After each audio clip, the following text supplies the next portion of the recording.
आदेश जय श्री भोले सभी को। आशा करता हूँ महादेव रुद्र की कृपा आप सभी पर बनी रहे।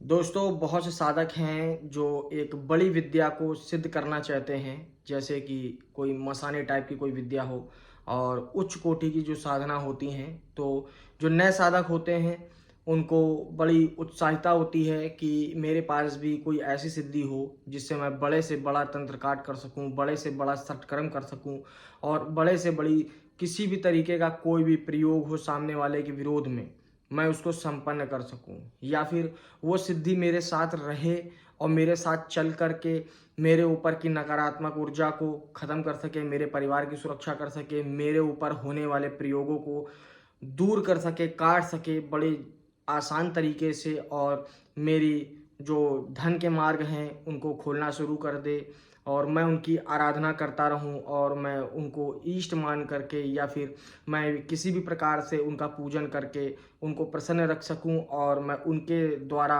गद्दी, दरबार, धाम ये सारी चीज़ें भी लगा सकूं। तो उसके चलते हुए आप सभी लोगों को एक मैं साधना दीक्षा स्वरूप में देने के लिए आया हूं। तो वीडियो को अंत तक ज़रूर देखिएगा। चैनल पर नए हैं तो चैनल को सब्सक्राइब ज़रूर करिएगा, वीडियो को लाइक ज़रूर करिएगा। तो दोस्तों, वो जो साधना है वो है मरही माता की। मरही माता हमारे क्षेत्र में पूजी जाने वाली कई मसानियों में से एक मसानी है। और ये जो मसानियाँ होती हैं टोटल 7 प्रकार की 7 बहनें हैं।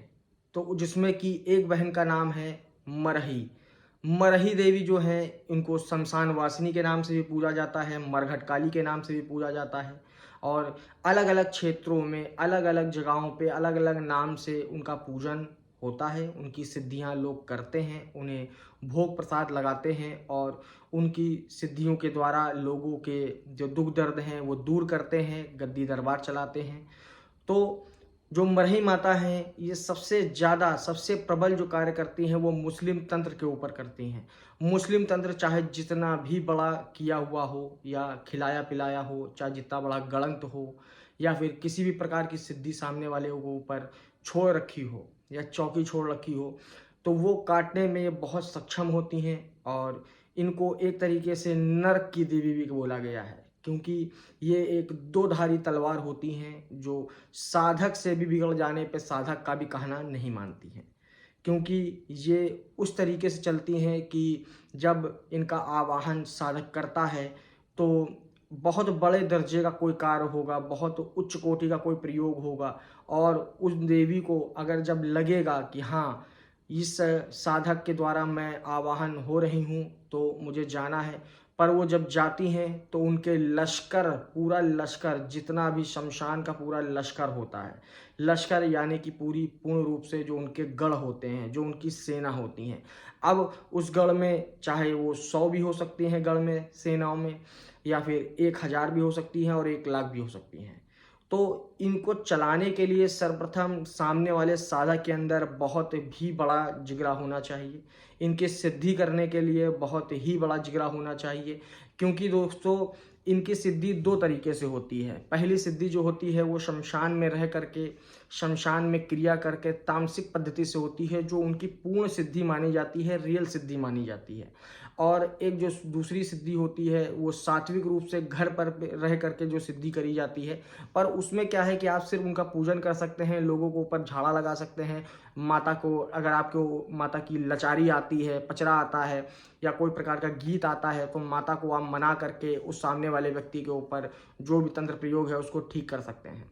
पर अगर जो एक्चुअल के साधक हैं, जो रियल के साधक हैं, अगर मरही माता की, मरही मसानी की सिद्धि करना चाहते हैं, सिद्धि प्राप्त करके गद्दी दरबार लगाना चाहते हैं, तो मेरी ये गारंटी है, ये मेरा ये दावा है कि अगर ये व्यक्ति जो साधक है इस सिद्धि को ईमानदारी से करता है, मेरे बताए हुए रास्ते पे चल के ईमानदारी से उनको आवाहन करता है, उनकी सिद्धि प्राप्त करता है, तो यकीन मानिए दोस्तों कि वो एक सिद्धि 100 सिद्धियों पे भारी है। वो किसी भी प्रकार का कोई भी ऐसा कार्य नहीं है जो ये करने में सक्षम ना हो। और साधक के सामने वो प्रकट भी होती हैं, उनको दर्शन भी देती हैं। अगर साधक ईमानदारी से मेहनत कर रहा है, भाव के माध्यम से, श्रद्धा भाव के रूप से माता को आवाहन कर रहा है।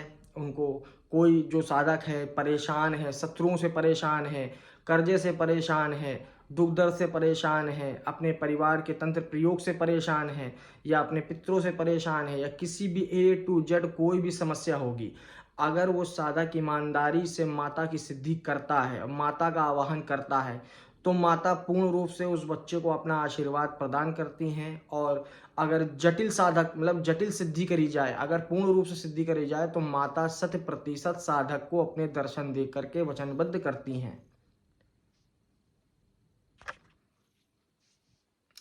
तो वचनबद्ध करती हैं।